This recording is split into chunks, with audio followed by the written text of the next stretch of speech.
ইতালির রাজধানী রোমে নিজ বাসায় বাংলাদেশি এক দম্পতি এবং তাদের শিশু কন্যাকে ছুরিকাঘাতে হত্যা করেছে দুর্বৃত্তরা। শুক্রবার রাতে রোমের ক্যাসেলোত্তি এলাকার ভিয়া মন্টেলিওর একটি অ্যাপার্টমেন্টে এ হত্যাকাণ্ডের ঘটনাটি ঘটে।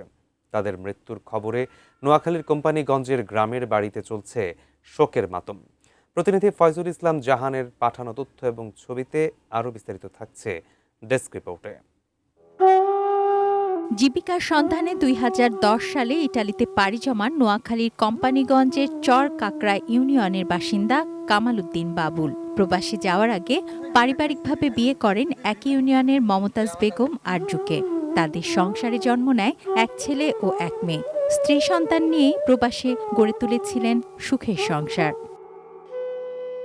পরিবার ও স্থানীয়রা জানায়, শুক্রবার বাংলাদেশ সময় রাত ৮টার দিকে রোমের পার্শ্ববর্তী ক্যাসালোত্তির ভিয়া মান্তিলিও এলাকায় বাবুলের ফ্ল্যাটে হামলা চালায় কয়েকজন দুর্বৃত্ত।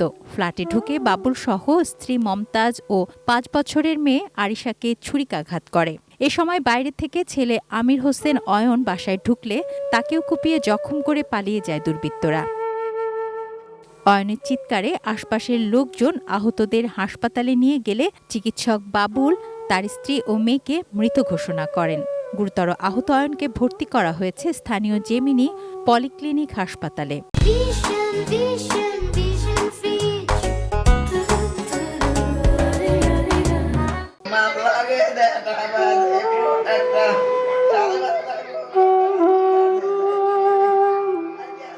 একটা সিটিভিতে লেখলো কি যে সিরাজ মিয়া আপনি কেমন আছেন, ভালো আছেন, ভালো থাকেন, তবে আপনার ছেলে বউ আছে প্রবাসী, আমার জন্য টাকা অলংকার যা আমাদের সাধনা পূরণ করে দিবেন, না হলে আপনার সামনে দর্শন করব আর আমরা নাতি বউ দুনিয়া থেকে বিদায় হয়ে যাবে।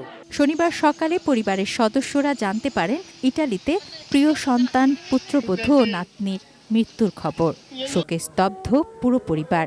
নিহতের স্বজনরা এই নৃশংস হত্যাকাণ্ডের সুষ্ঠু তদন্ত, রহস্য উদ্ঘাটন ও দ্রুত বিচারের দাবি জানান। একই সঙ্গে নিহতদের মরদেহ দেশে ফিরিয়ে আনতে সরকারের হস্তক্ষেপ কামনা করেছেন। তুনা সিনা তনু, ডেস্ক রিপোর্ট, এটিএন নিউজ।